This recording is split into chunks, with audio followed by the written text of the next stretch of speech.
Good afternoon, councillors, CEO, directors, ladies and gentlemen. Let's acknowledge the traditional custodians of this wonderful place that we call home, and in our valley, that's of course the Iwi people. We pay our respects to the Iwi elders, past, present, and those emerging. I remind everybody that this meeting is being streamed live in accordance with the Council's standing orders, and if you are in attendance here today in this chamber, you're actually consenting to your image, voice and comments if you talk to be recorded and published. Thanks very much. I'll declare the meeting open and seek a change to Council's standing orders to allow the Treasurer of Queensland to speak at this occasion of our budget meeting. Could I have a motion that we change the standing orders to allow that to happen? Councillor Bonaventura, seconded by Councillor May. Those in favour? Any against? The motion's carried. Standing orders were put aside for the present stage, and Treasurer, welcome. Thank you for coming to Mackay today, and thank you for coming to the Council to be part of our budget meeting. It's not as celebrity as yours, but just as important. I've only got about half a dozen slides, not like the half hour that you have. It's fantastic to have you here, Treasurer. Thank you. The floor is yours. Thanks, Mayor. And the first thing I want to do is acknowledge our First Nations people, and thank you very much for the invitation to join you this afternoon, Greg, and all of the councillors. I was very pleased the motion was carried, so that's always a good sign. But it's an honour to be invited here today, the Mayor and the councillors, and I want to acknowledge you for joining us for a luncheon presentation on the state budget. And it's been a week and a day since the budget was handed down, and I think your presence at the budget lunch and my presence here today is an indication of the great partnership that exists between state government and local government in this state. Our state government cannot work without those effective and productive relationships. And I want to acknowledge in particular the work of the Mackay Regional Council and what you've done to ensure that this part of Queensland, this incredible part of Queensland, has been part of our state's success story, not just during COVID, but over many, many decades. And it is a very special and precious, unique part of our state, not just from the perspective of the economy, but because of what this state has, this part of Queensland has delivered through sport, through culture, through an incredible natural environment. And much of that success is because of the work of this council. I want to acknowledge the presence here today of the Assistant Minister for Treasury, Charisse Mullen MP, the State Member for Jordan, and of course another one of our assistant ministerial colleagues and also a great champion for this region, Julianne Gilbert MP, who joins us here today. So Mayor, we wish you well in your deliberations today. It is an important, these days are very significant for councils, as it is for all public entities when we make a decision about how we will use the people's money. And the truth is, it's not our money. I have a sign in my office. It's a saying my father, who's now passed, used to say, it's other people's money. And you've always got to remember that. And so how we use public money, how we use it in a disciplined way for our people. But I think we can all take confidence in the great future that exists for our state. We've come out of COVID better than anywhere else in the country. A record surplus, low debt profile, and now giving back to the people. The biggest capital works program in our state's history, $89 billion. $30 billion more than our budget last year over the next 4 years. And much of that money is coming back to this region. And we're very pleased to commit those funds to support you and to support the important work you do for this vitally important region of Queensland. I thank you again for the honour of inviting me here today. As I said earlier, one good turn deserves another. I know the budget will now be amended to put a whole range of requests back to the state government following the meeting today, but that will give me enough time to make a quick retreat to Cairns. So we appreciate the opportunity to join you here today. We wish you well, and we thank councillors. It's an honour, and we appreciate you suspending standing orders to give me that opportunity. Can I also recognise the staff too? None of us achieve anything in public life without the great work of public servants in any form that they take, whether it be local government officers or state public servants, and I want to recognise them and thank you again for the privilege of joining you this afternoon. Thank you very much, Treasurer. Thank you, mate. Thanks so much. Thank you. And good luck with you. Thanks very much. Thank you. Oh, and by the way, good luck tonight, all right? We've got someone on the inside here who knows a bit about it. Right. Councillors, we'll resume the budget meeting, and on our agenda, attendance is around the table. Nobody up to on council meeting. Can we have a motion that accepts Councillor Townsend's leave of absence for this meeting? Councillor Mann, seconded by Councillor Haslam. Those in favour? Any against? Motion is carried. Thank you. So the order of business has been outlined in your agenda. We will take motions for all of the indicated items, including in the revenue statement. As we have done in the past, we have to have a motion moved and seconded and adopted by council for all of those items in the revenue statement until we get to the budget. So let's start off with the statement of estimated financial position. CEO, is that you or you want the director to deliver that? Director? Thank you, Your Worship. So the purpose of this report is to compare performance against budget for the current financial year and provide an estimate of our net position as at 30 June this year, ahead of presenting next year's budget for adoption. The budget for this financial year was originally adopted forecasting a modest surplus of around $700,000, based on original projections of revenue and expenses. These projections have altered during the course of the year, impacted by market conditions. Throughout the year, we've seen our operating expenses increase by more than $5.7 million, primarily due to the escalating costs of materials and services and increasing depreciation. Partially offsetting this, our operating revenue also increased by $4.2 million during the financial year, due to an increase in interest earned. Our council team has worked really hard throughout the year to continually balance the needs of our community and our service provision with available budget, and have made necessary adjustments during the quarterly budget review processes. At the time of preparing this report, our best estimate of end-of-year position was a modest deficit of around $800,000. This is point in time and will be updated with the recent announcement from the federal government regarding prepayment of the federal assistance grants. Thank you. Thanks, Director. Questions for the Director? Any questions for the Director? Would somebody like to move then the adoption of the Statement of Estimated Financial Position for 2022-2023? Councillor May moves, seconded by Councillor Bonaventura. Councillor May. Oh, just very quickly, Your Worship. Probably not the result that we were hoping for, and certainly one we didn't forecast earlier on in the financial year, but a modest deficit, given the current market conditions, is probably not a bad place to land. And as we've said, it is just an estimate of where we're going to be 30 June. There could be some movement in that yet, so yeah. Thanks, Councillor May. Speaker against. Any other speakers? Councillor Bonaventura speaking for. Thank you, Your Worship. Look, I'd just like to make a comment, just basically based around those numbers. And it's a comment on how quickly things can change in such a short period of time. In this very chambers, our last amended budget position on the 24th of May said we were expecting a small operating surplus of about 0.5 of a mil. 1 month later, we're here, and our current analysis suggests an operating deficit closer to 0.8 will now be achieved. And this is primarily a result of higher than expected, employee benefits and, to maintain current levels of service. But councillors, this is a $1.3 million turnaround. Change has happened very quickly, and we need to be alert on how quick things can change. So it's just sort of saying this should mark as a warning to us all that things change very quickly. Thanks, Councillor Bonaventura. Any other speakers? No other speakers. I'll put that motion then. Those in favour?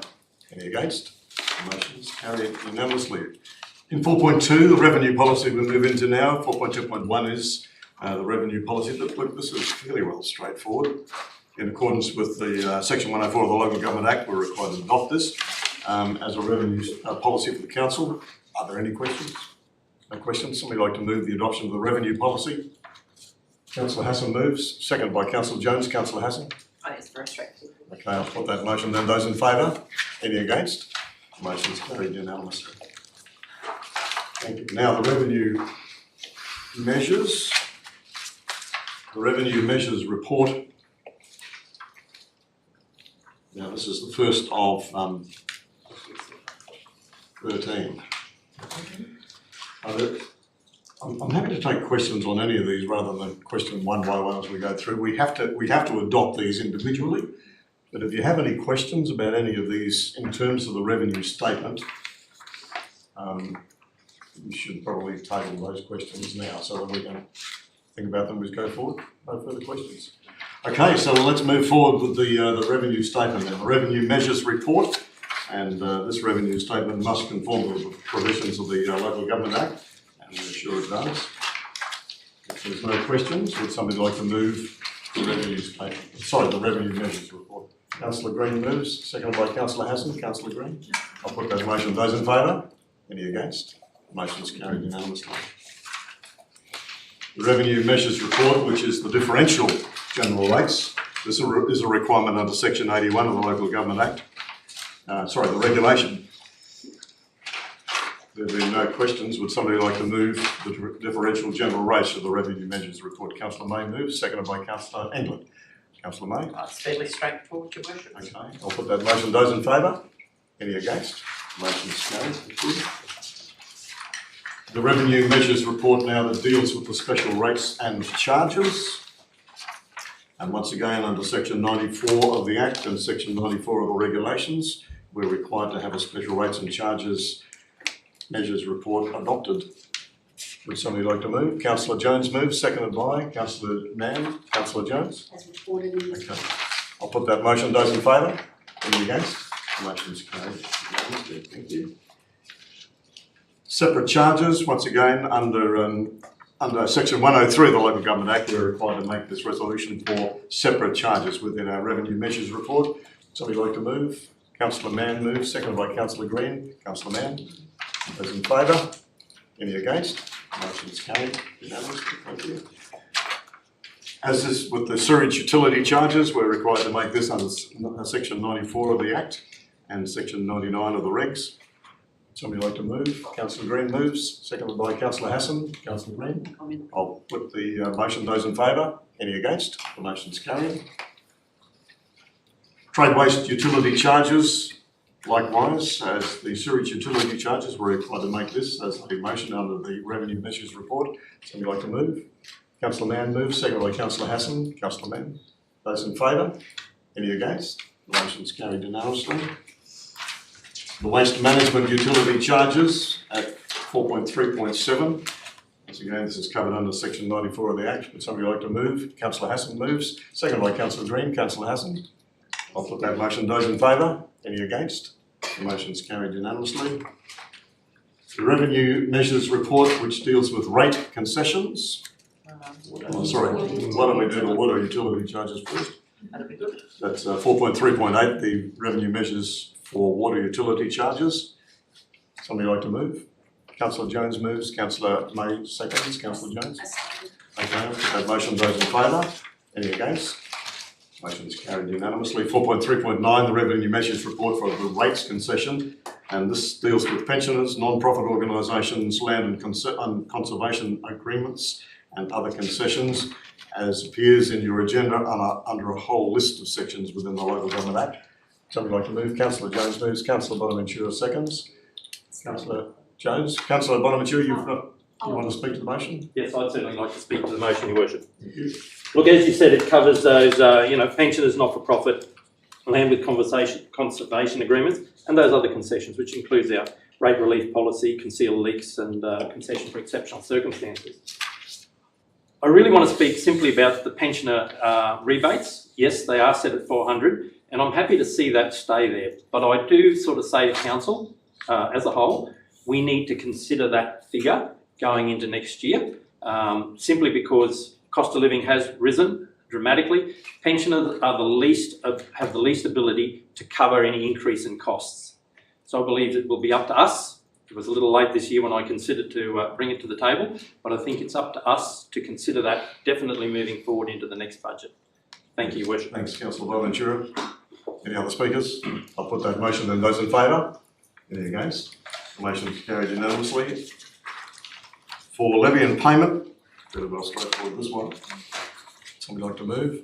Councillor Green moves, seconded by Councillor Hassan. Councillor Green, I'll put that motion. Those in favour? Any against? Motion is carried. For the revenue measures report, we need to consider the discount motion right now, and once again, this is under section 130 of the Local Government Act. We're able to deliver a discount. Somebody like to move? Councillor May moves, seconded by Councillor Green. Councillor May. Yes, thank you very much, Worship. I really just wanted to call this out, as we've seen a trend over recent years of councils moving away from providing that 10% discount, some reducing it to 5% and some taking it away altogether. But it is an encouragement for our ratepayers to pay on time and to save themselves some money. So it's good to see that we've been able to maintain that in this budget. Thank you very much, Councillor May. Councillor Bonaventura, you're speaking for. Thank you, Worship. Look, just following on from Councillor May, I think, and just a couple of hours ago in our council meeting, the director stated we have one of the lowest rates arrears in Queensland, and I think it's credit to our discount policy that certainly assists us in that area. So thank you. Thanks very much, Councillor Bonaventura. Any other speakers? No other speakers? I'll put that motion. Those in favour? Any against? The motion is carried. And interest.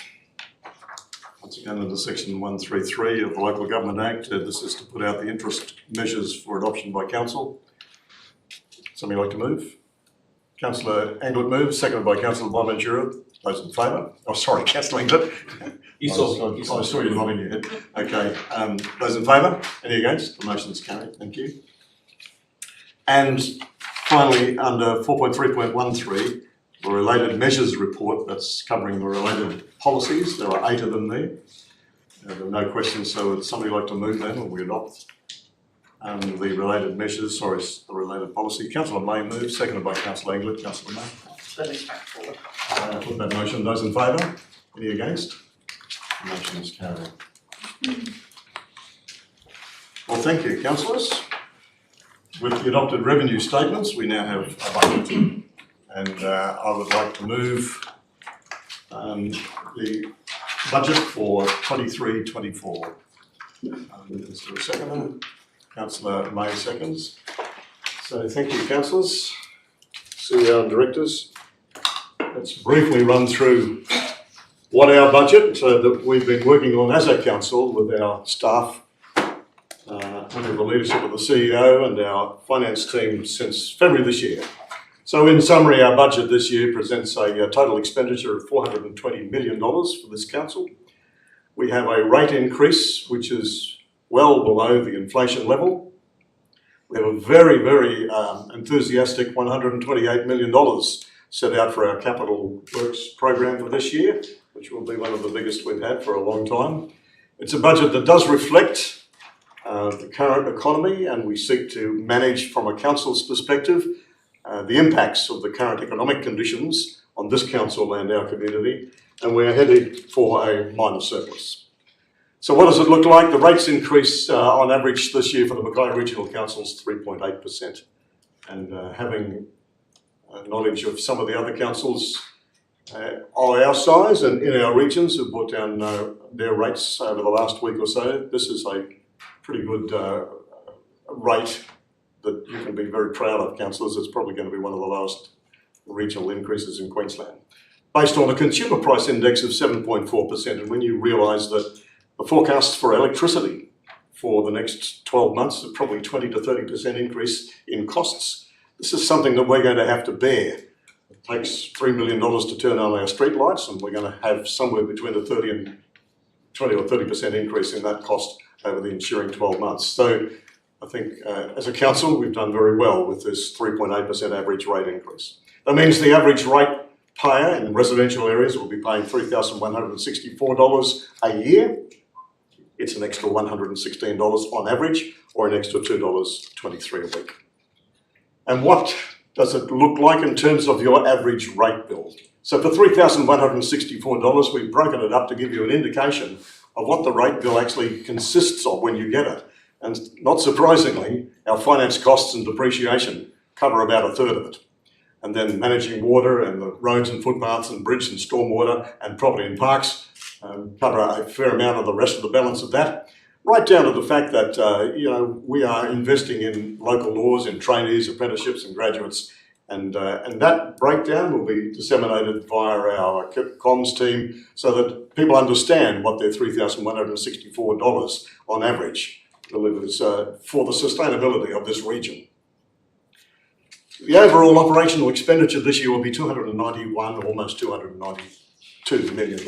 And that's broken down, as you see on the screen there, largely depreciation and finance costs, and unfortunately comes at the top. It's almost $87 million in depreciation and finance costs in our operational expenditure.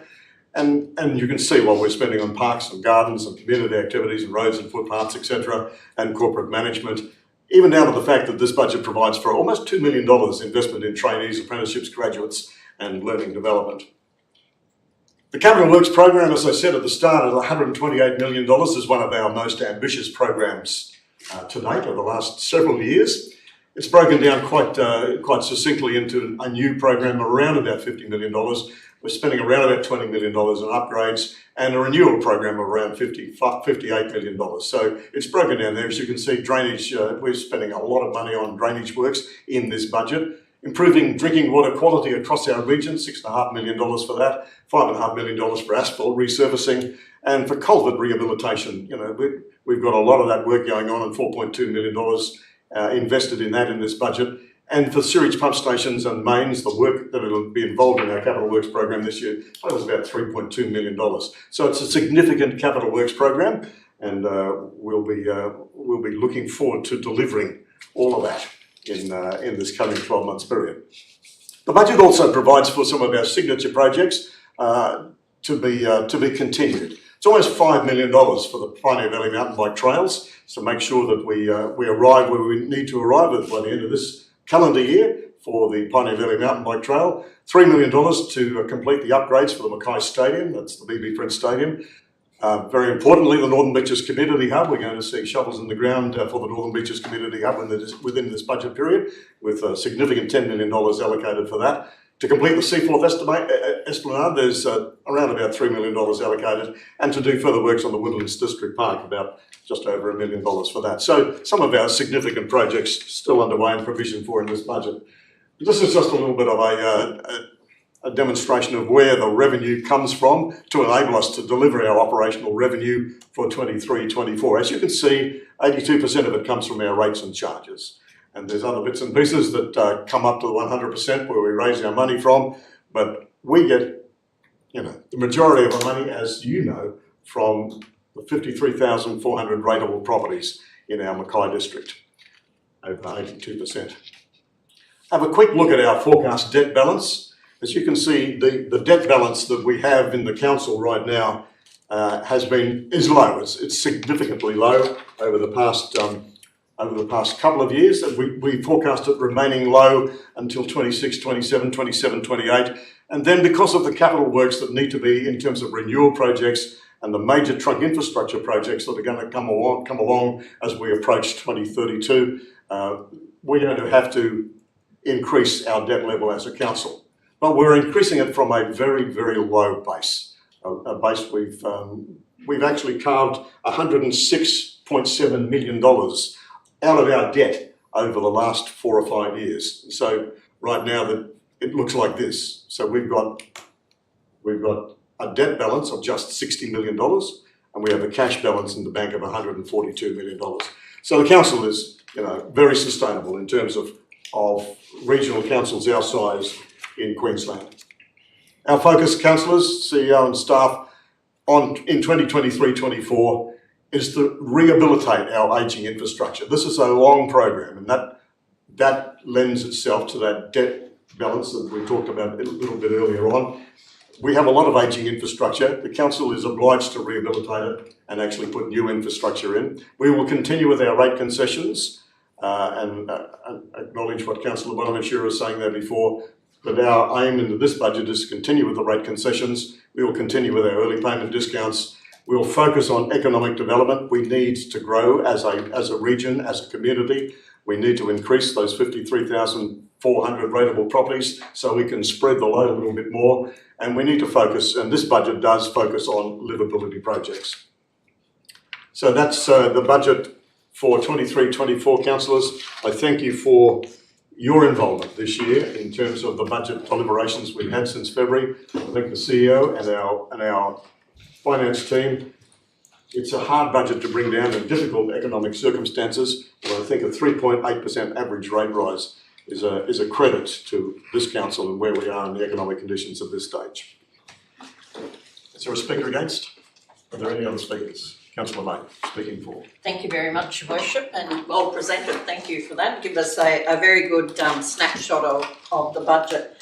I think it's worthy to mention the mild surplus of $550,000 approximately is being predicted in this year's budget, along with the a good healthy position in our finances, along with the continual, we've had that strategy of reducing debt. And now we're finding ourselves for the very first time in a number of years to be borrowing a small amount of money of $21 million approximately to fund infrastructure in this year's budget.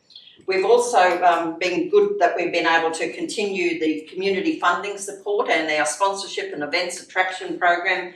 That totalling up is approximately $3 million, and that makes a big difference to community organisations, not-for-profit organisations, arts, a whole range of collectives within our community that rely on those grants from council. So it's good to see that we've been able to maintain that balance there. I think also the remissions, and we spoke about this earlier on with the measures report, having the ability to give those discounts, to give the remissions within the rates to help the pensioners with their rating bills, $22 million approximately in this budget to be able to achieve that. So that is fantastic, and it's about trying to, as we always do when we set down a budget, it's about trying to get that equality, I suppose, across and equitable across all of the rating categories. And we know there's a number of rating categories, and it's that fair distribution of cost to the ratepayer in return for the services that our council provides. We always have a challenge when it comes to depreciation, $86 odd million in this budget around depreciation. But we are very fortunate in this council to be able to fund our depreciation and put that money into our renewable programs and our revitalising our assets. So there are many councils across Queensland where they're not able to achieve that, but we are very fortunate to be able to do that. So I think overall, we've got a good steady budget. I know there will be changes into the future. We know that when we set a budget, it's never set in stone. There will be variations depending on market forces, the availability of resources to deliver the projects that are outlined in the budget will determine what the variations are. But I would like to say congratulations to the CEO on his very first budget as part of Mackay Regional Council, all of the directors that have contributed greatly, along with the staff. When you put together a budget for an organisation that has 1,200 odd employees, there's touches in all parts of the organisation. So it's a big shout out to everybody that has played a part in making today possible, to be able to hand down this budget for a very positive, I think, 12 months into the future. Thanks, Councillor May. Are there other speakers? Councillor Jones, speaking for. Thank you. Worship, as councillors, we're all here to represent the community's best interests, but with great respect for our staff, we must undertake the work and balance our budgets at the end of the day. This can only be done with good financial management. And while we're here today to approve the budget for the next 12 months, we must not forget the ongoing commitment to our long-term financial forecast, because we have a responsibility to look beyond 4 years and leaving this council in a fit state for the next term. And that's to ensure that the financial viability for our future generations. And I also would like to thank the CEO, the staff for presenting this budget for our consideration today. Thank you. Thanks very much, Councillor Jones. Other speakers? Councillor Ballard, speaking for. I'm going to put a different slant on this. I actually believe that this is a very good budget for the position we currently find ourselves in. However, it's my belief we shouldn't be in this position. Many, many times I've warned that the good times would end and that our economy was changing. That's been blatantly obvious for a number of years now. I see that our Mayor has actually accepted the economy's changed. A little bit of foresight would have gone a long way. Many, many times those concerns of mine were discounted. Continually the LTFF was used as a reason that my concerns regarding the impacts that spending would have on our rates. Many times my reply has been that the forecast is only as good as the data and assumptions it's based upon. And if you change that data, or if those assumptions change, or if there are spending changes, the LTFF has to change reflectively, otherwise it becomes invalid, nothing more than a fairy tale. I've also many times raised the issue of accepting grant funding with no consideration for the immediate and long-term financial burden we're saddled with. It's the proverbial honey trap. For the chance to cut a ribbon or a photo opportunity, we're saddled with a continually increasing maintenance and depreciation debt. And we've seen that that's increased markedly in the last 12 months. Indeed, it's an issue I've even raised in audit committee, and there was concern expressed there as well. I've asked for 7 years now for more than just the capital cost of various projects. It's rarely been provided to me, rarely occurred. Unless the whole of life costs are provided, the decision we make is based on less than optimum knowledge. And that goes against the whole ethos of us being in council. It's educated decisions, educated and ethical. Once again, unless whole of life costs are provided, the maintenance and depreciation of a capital asset over the years that asset is there, the operational costs that we're saddled with. All of this being said, I repeat that this budget is the budget we need in the circumstances we find ourselves. But I also apologise to our residents that despite my best efforts, we're in the position we're in. Thank you. Councillor Ballard, any other speakers? No other. Councillor Angle, speaking for. Thank you, Worship. This is the 8th time I've had the privilege of sitting in this chambers to decide how the people's money is to be spent, and I've got to say that on this 8th occasion I stand here the most confident I've been that we've got this council to a point that we can look at our LTFF in a more mature way than potentially we have in the past. So I would like to just reflect on the fact that I think this is a very good budget. It's the best one that I've seen while I've had the privilege of being here, and I thank the CEO in particular and the councillors and the officers for putting me in a position where I am the most confident I've been in a long time that we're actually doing the best that we possibly can. Thanks, Councillor Angle. Any other speakers? No other speakers? I'll put the motion. Those in favour? Any against? Motion is carried unanimously. Thank you. And congratulations.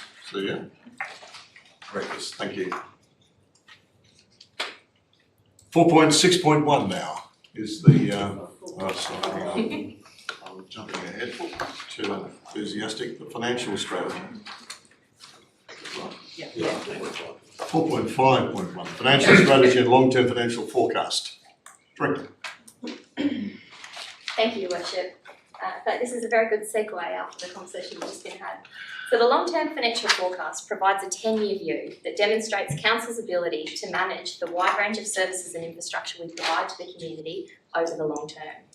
It's based on current and known activities at the time of writing, and it is a living plan that will be continuously reviewed and updated to reflect prevailing economic conditions, updated asset management plans and community requirements as we progress through the period.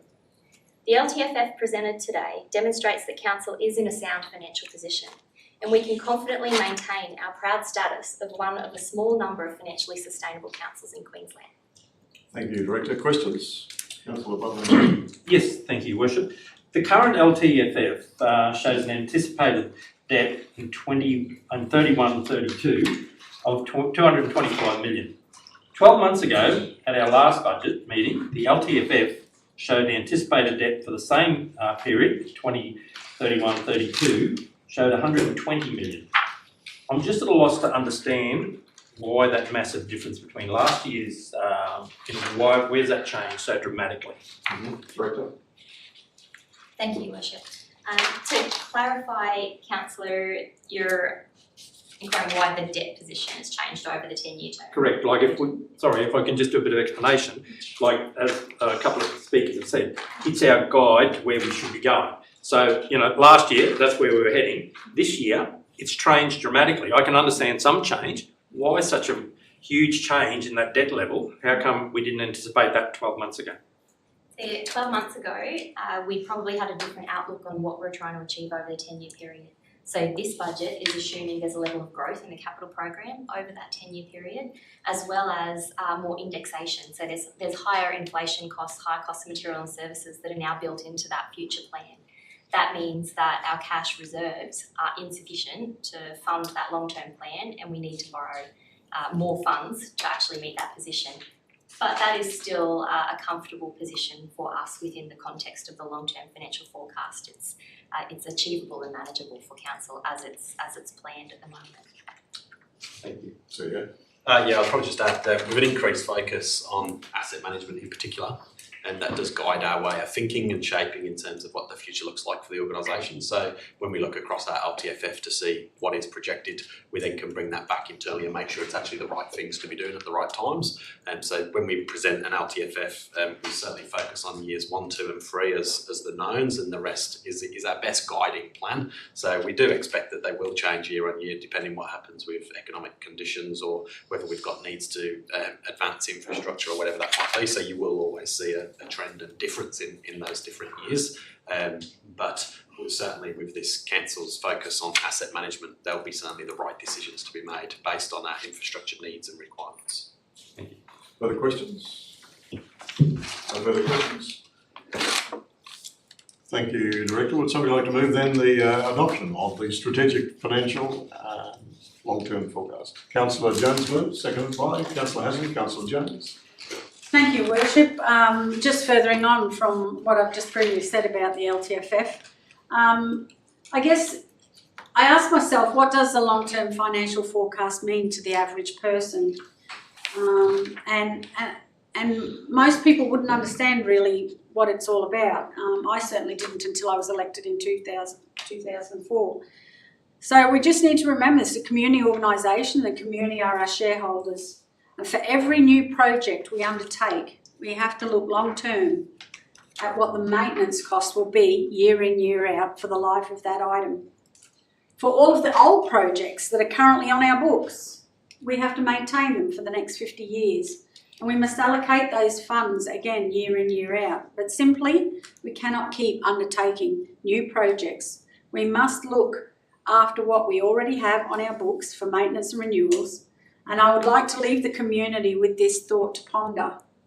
Just remember what happens with continuous project escalations, overspends now and into the future. Thank you, Worship. Thank you, Councillor Jones. Is there a speaker against? I don't have speakers. Councillor Bonaventura. Thank you. Look, I'm happy to support the motion, Your Worship, but just would like to offer a few points. In our budget pack, under background discussion, it states, I think the Director nearly read it word for word, Council Financial Strategy and Long-Term Financial Forecast, and it sets a plan for our long-term financial sustainability. And it considers the risk and opportunities associated with meeting the long-term financial goals. So if you look at new borrowings, and it says new borrowings will only be used for capital expenditure, and this plan will require new borrowings of $296 million over a 10-year period of this plan. Now, our debt is planned to rise from by 180 million, from 85 million to 265 million in a 4-year period. That's to 2028 to 2032. This rapid rise in debt is sobering and I believe cause for concern. The rapid rise in debt should not only be of concern to us as councillors, but to all ratepayers who will be responsible for paying back that debt over the next 20 years and beyond. Thank you. Councillor Bella, you're speaking against or for? Speaking for. Thank you. Despite what I said earlier, I'd like to repeat once again, I think this is a very good budget. I have faith in the long-term financial forecast that I haven't had for a while. However, and while I understand that this council has to be run as a business, and I believe very strongly, and for a long time I've operated under terms of objectivity with the career that I came from, it must be remembered that while we look at our own financial position as a council, it has impacts on the financial position of the people that live in our region. So while we're considering our debt and what we're building and all of those sort of things, we need to consider the financial situation of our mum and dad ratepayers and their kids, and whether the increased burden we place upon them becomes onerous such that it comes to a point where the idea of this being a great place for livability and livelihood no longer is that. Not because of a lack of facilities, but because of an almost impossibility to pay the dues. Thank you. Thank you. Are there any other speakers? Councillor Angle, speaking for. Paul, thank you. And again, I'm satisfied that this is one of the best budgets I've seen, if not, well, it is the best. Look, we as council have got on board with the CEO's vision for growth in the region. He's made it very clear to us through his expertise that growth is something that we need to look at. Hence the change in the forecast in debt. Without growth, there's no investment in the region. Without investment in the region stagnates. A stagnated region doesn't grow its rate base. If you don't grow your rate base, you pay more rates. And the reason we take on the debt is we've just delivered a budget that is under CPI. Now, we could deliver a budget over CPI and go into no debt, and the people of today can pay above CPI and the kids can pay below CPI, or we can take out some debt and pay it off over a period of time, and the people of today can pay rates under CPI and their kids can pay rates under their CPI.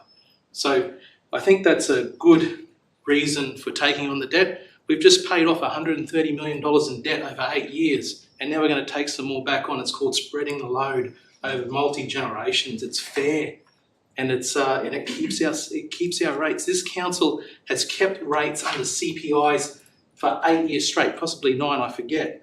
And on average, if you average over those 8 years, it's still, I believe, under 3% total rate burden on the ratepayers year after year after year. I challenge any regional council to meet those figures. And that's before we've come across a CEO and a restructured council that we believe can make us even better. So I'm very happy with the outcome of this report. Thanks, Councillor Angle. Are there any other speakers? Councillor Mackay, speaking for. Yes, thank you very much, Worship. I would like to agree with Councillor Inglett's comments there. It is about the distribution of not just the debt, but the whole range of things that need to be undertaken within council operations, and spreading that across a number of years and spreading it across a number of generations. There wouldn't be a person that sits around this table that doesn't want to leave the assets in better place than what they are today. When we depart, we all strive to do that. So we want to make sure that we're moving in the right direction. We're delivering and planning for the future. If we do not have growth in this region, we will become obsolete. We will definitely become obsolete. It is about managing that. How do we plan for that? How do we finance it? How do we look after it? And this long-term financial plan sets that out. Yes, there will be changes. You wouldn't think that pick this up in 10 years' time and that's what you're going to see. That doesn't happen. We all know that. But it's the best that we can possibly predict right now.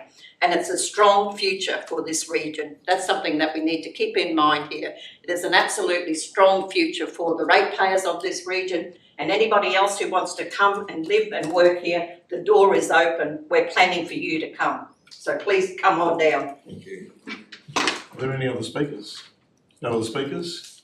Councillors, this is a forecast.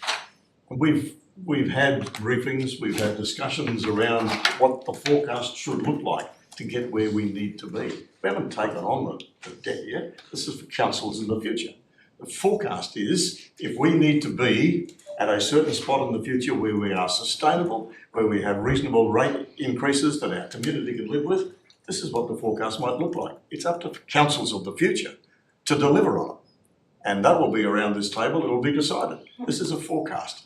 And I appreciate the robust discussion around our long-term financial forecast. But as speakers have said, I think this is probably the best forecast position if we want to achieve the growth and achieve the sustainability we need to achieve as a council. This is where we need to be. So thank you, CEO. If there's no further debate, I'll put the motion. Those in favour? Any against? The motion's carried unanimously. Thank you. Now, 4.6.1, Code of Competitive Conduct. Are there questions around this? Anything further, Director? Okay, if there's no questions, I'll put those, would somebody like to move? First of all, Councillor May moves, seconded by Councillor Hassan. Councillor May? I think it's fairly self-explanatory. I'll put that motion then. Those in favour? Any against? The motion's carried. Mackay Waste Services Annual Performance Plan. This is a requirement for us to adopt. And the performance plan is well laid out there, which is pretty good. Are there questions around this? No questions? Would somebody like to move the adoption of the Mackay Waste Services Annual Performance Plan for 2023-2024? Councillor Jones moves. Councillor Hassan seconds. Councillor Jones? As stated, Your Worship. Okay. I'll put that motion then. Those in favour? Any against? The motion is carried unanimously. Thank you. Mackay Water Services Annual Performance Plan. Once again, we're required to adopt this, and that's another good plan report included in our budget agenda today. Are there questions? No questions? Would somebody like to move the adoption? Councillor Hassan moves, seconded by Councillor Jones. Councillor Hassan? It's very comprehensive. Okay. Yes, good report. Okay, I'll put that motion then. Those in favour? Any against? The motion is carried. And that's it, councillors. So thank you very much, councillors, once again for many months of deliberation around this budget. Thank you, CEO, for your first budget at this council. Thank you, directors, and all your finance team and the other directors who've had to cut the cloth to suit. It's a great pleasure to declare this meeting closed.